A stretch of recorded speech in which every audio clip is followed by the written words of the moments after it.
बिस्मिल्लाहिर्रहमानिर्रहीम। अस्सलाम वालेकुम नाज़रीन, आप यूट्यूब चैनल देख रहे हैं। मैं इमरान खान हूँ। बैनुल-अक़वामी सतह पे कुछ अच्छी खबरें भी हैं हमारे पास, वो मैं आपके साथ शेयर करता हूँ। लेकिन सबसे पहले पाकिस्तान के अंदर की सूरत हाल। कल इमरान खान साहब की बहनों की मुलाकात का दिन था। अब तो कई महीने गुजर गए कि इमरान खान साहब की मुलाकात उनकी फ़ैमिली से नहीं करवाई जा रही, और कम से कम कोशिश की जा रही है कि उन लोगों से तो बिल्कुल ना मिलवाया जाए जो लोग बाहर आकर सच बोल देते हैं, या जो लोग बाहर आकर बता देते हैं कि इमरान खान ने जेल के अंदर क्या कहा।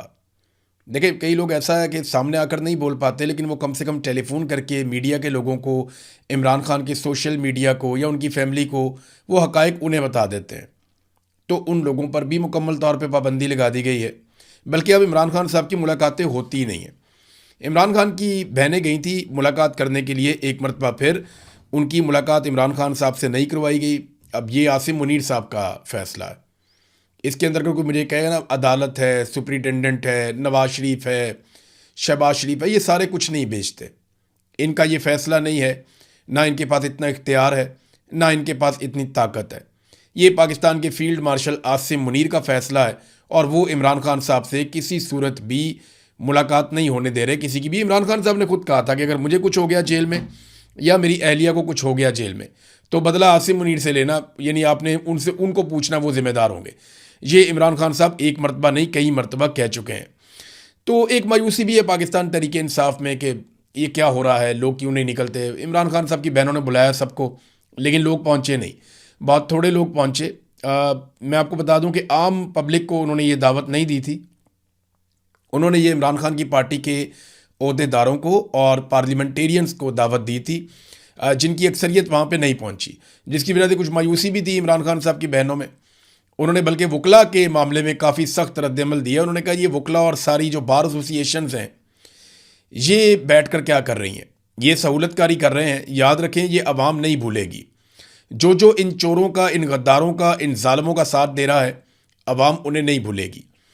और वो कहना बेचारी चाहती हैं बहुत कुछ इमरान खान की बहनें, लेकिन पॉलिटिकली आपको पता है कि उनके ऊपर एकदम इल्ज़ामात की बौछार हो जाती है, और वो नहीं चाहती कि इमरान खान साहब की पार्टी के अंदर मज़ीद डिवाइड पैदा हो, या पाकिस्तानी अवाम इमरान खान साहब की पार्टी के ऊपर ज़्यादा तनकीद करें। लेकिन हकीकत यही है कि पार्टी को जिस तरह खड़े होना चाहिए था, वो उस तरह खड़े नहीं हुए। और उसके पीछे एक रीज़न ये है कि पॉलिटिकल पार्टियों से लड़ने के लिए ट्रेंड होती हैं।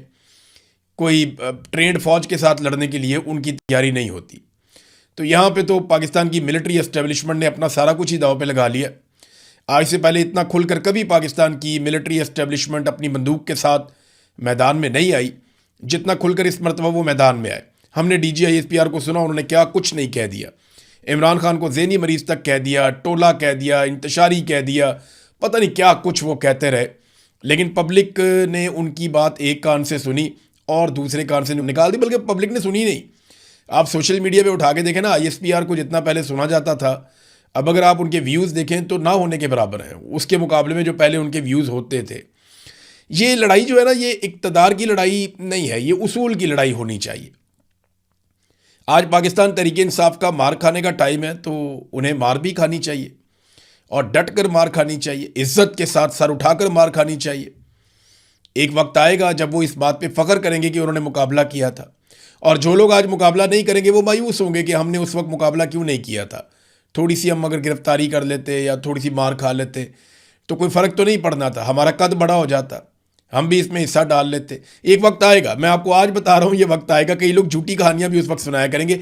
मुराद सईद जो खुद बड़े मुश्किल हालात में गुजर रहे हैं, उन्होंने एक ट्वीट किया, और ये बड़ा तफसीली ट्वीट है, सारी कहानी आपको समझ आ जाएगी कि PTI एक्चुअली इमरान खान के साथ कर क्या रही है।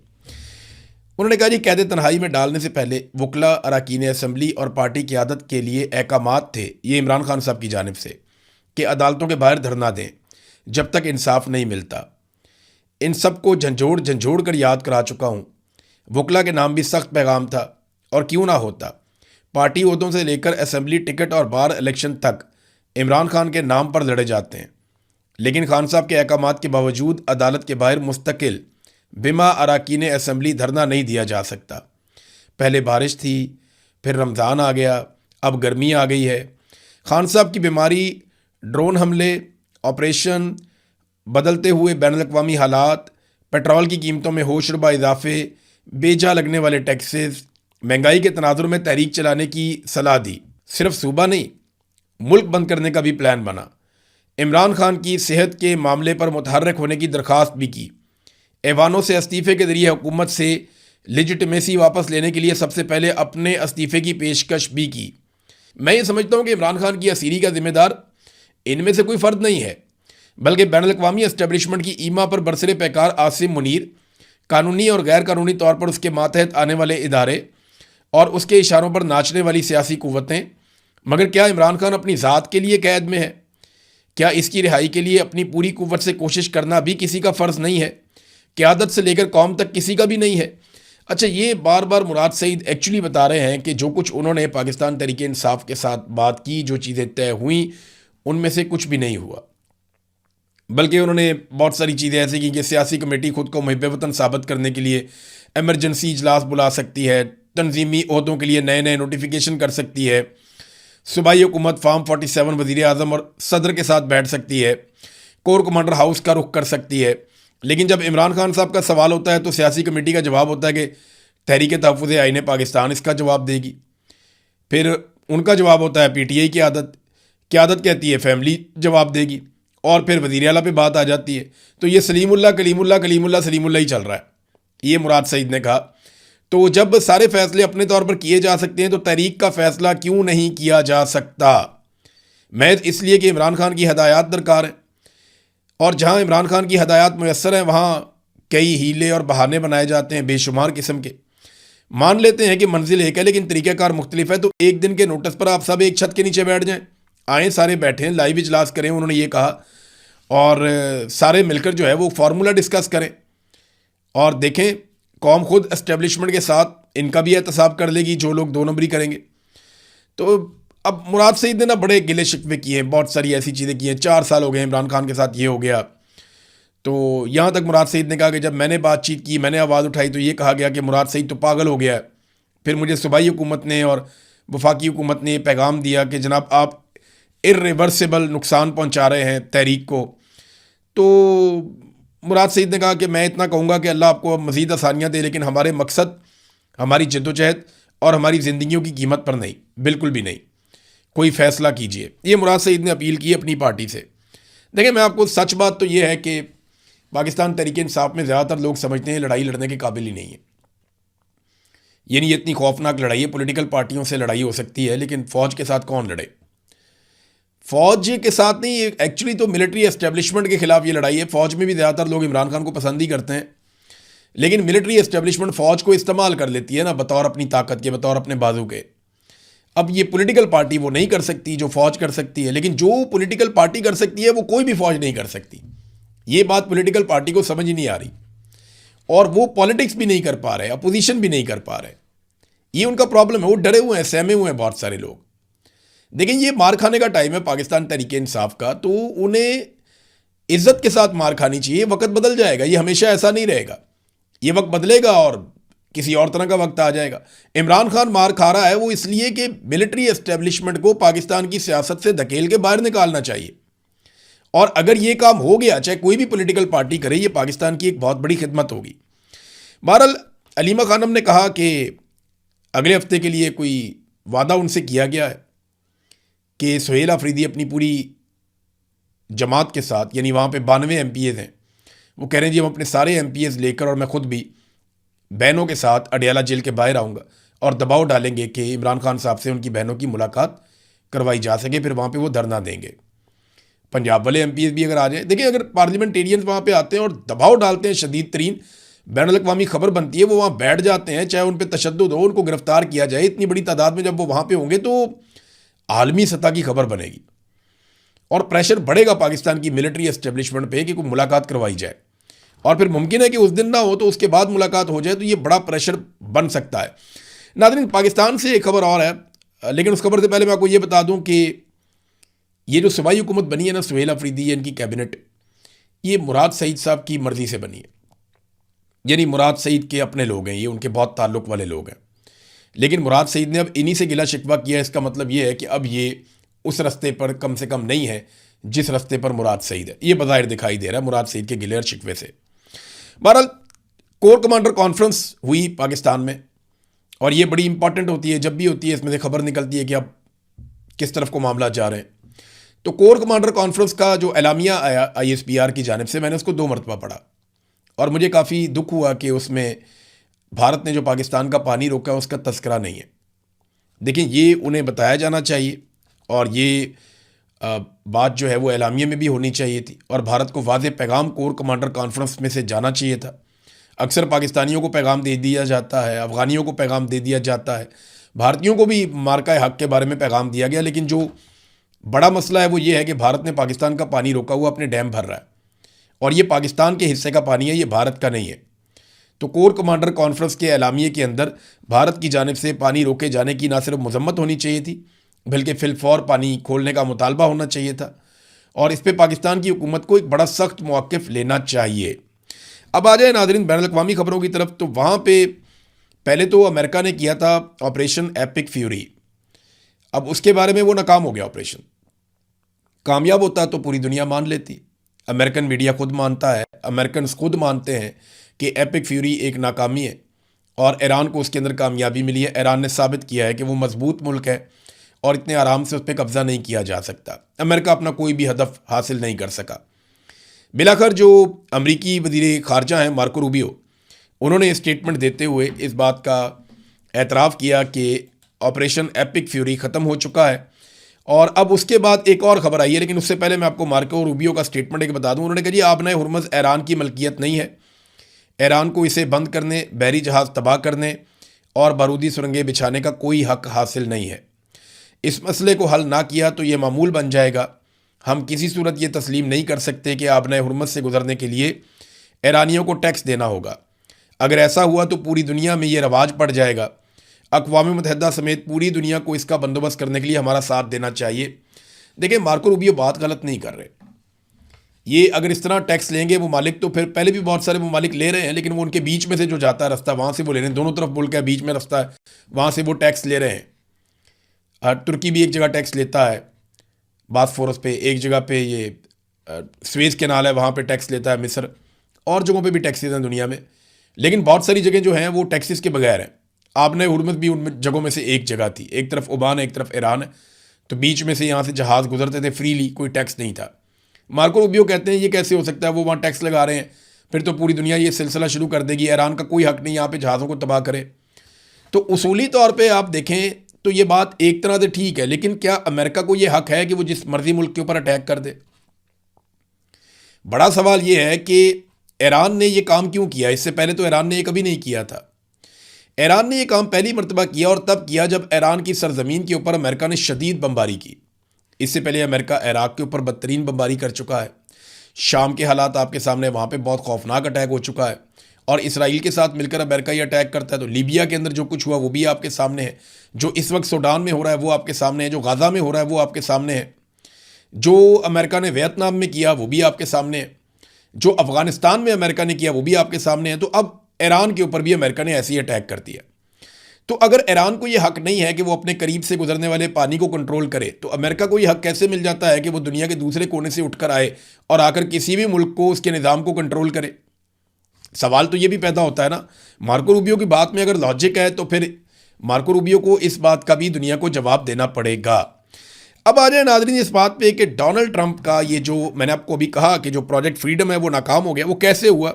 24 घंटे में डोनाल्ड ट्रंप को पता चल गया कि इससे वो अपने मकासद हासिल नहीं कर पाएंगे और ईरानी जो है उनमें अभी भी कैपेसिटी है, वो यहाँ से जहाज़ों को नहीं गुजरने देंगे।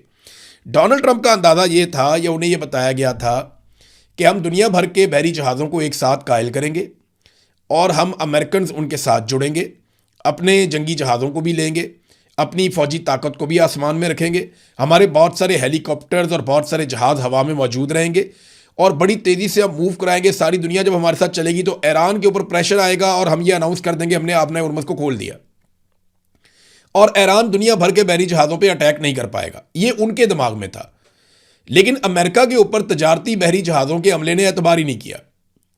यानी अमेरिका अपनी क्रेडिबिलिटी खो चुका है और इस वक्त ईरान की ज़बान के ऊपर ज़्यादा एतबार करती है दुनिया, क्योंकि ईरान ने करके दिखाया। डोनाल्ड ट्रंप बार बार अपनी बात से मुकर जाते हैं। अगर वहाँ पे जहाज़ तबाह हो जाएं, लोग मर जाएं, तो डोनाल्ड ट्रंप ने तो कल को हाथ झाड़ के कह देना है कि जनाब ये मिस हो गया था, तो अब हम दोबारा ठीक कर लेंगे और अब ईरान के साथ फिर बातचीत हो रही है। तो इनके जहाज़ कैसे वापस आएंगे या ज़िंदगियाँ कैसे वापस आएंगी। तो लोगों ने अमेरिका पे एतबार नहीं किया, ईरान की धमकी को उन्होंने सीरियस लिया, उन्होंने कहा नहीं ये वाकई मारेगा। और अभी ये इतला आई है, ये बरतानिया का एक सिस्टम है UKMTO, इन्होंने रिपोर्ट किया है कि एक बहरी जहाज़ के ऊपर अटैक हुआ, नामालूम हथियार से जहाज़ को निशाना बनाया गया। ये नहीं बताया कि किसने निशाना बनाया, कुछ लोग जख्मी हुए, ये भी इतला मिली है एक बहरी जहाज़ पे, लेकिन ये किसने बनाया, कैसे हुआ, इसके बारे में नहीं पता। बहरहाल अमेरिका का जो अंदाजा था एकदम बहुत बड़ा, वो जहाज़ों का रिवर देके गुजर जाएंगे आपने हुर्मुज़ में से और ईरान बेबस हो जाएगा, पूरी दुनिया के जहाज़ होंगे, वो अमेरिका कामयाब नहीं हुआ और 24 घंटे के बाद नाकामी उनका मुंह चढ़ा रही थी और आपने हुर्मुज़ जहाज़ों से खाली था। डोनाल्ड ट्रंप ने अपनी शर्मिंदगी मिटाने के लिए एक मरतबा फिर पाकिस्तान का कार्ड इस्तेमाल कर दिया। जब भी डोनाल्ड ट्रंप से कुछ गलत हो जाता ना, वो कहता है मुझे शहबाज शरीफ ने कहा, मुझे फील्ड मार्शल ने कहा, मुझे पाकिस्तान ने कहा, तो अब मैं ये करने जा रहा हूँ। वो हर कमज़ोर चीज़ हमारे खाते में डाल देता है। ट्रंप ने कहा कि प्रोजेक्ट फ्रीडम को थोड़ी देर के लिए रोक दिया जाएगा ताकि ये देखा जाए कि आया ईरान के साथ किसी मुआहदे को हतमी शक्ल दी जा सकती है और उस पर दस्तखत किए जा सकते हैं। पाकिस्तान और दीगर ममालिक की दरख्वास्त, ईरान के खिलाफ मुहिम के दौरान हमें हासिल होने वाली ज़बरदस्त अस्करी कामयाबी और इस हकीकत के पेश नज़र कि ईरान के नुमाइंदों के साथ एक मुकम्मल और हतमी मुआहदे की जानिब बड़ी पेशरफ्त हुई है। वो कह रहे जी हमारा तो ईरान के साथ बड़ी ज़बरदस्त पेशरफ्त हो रही है।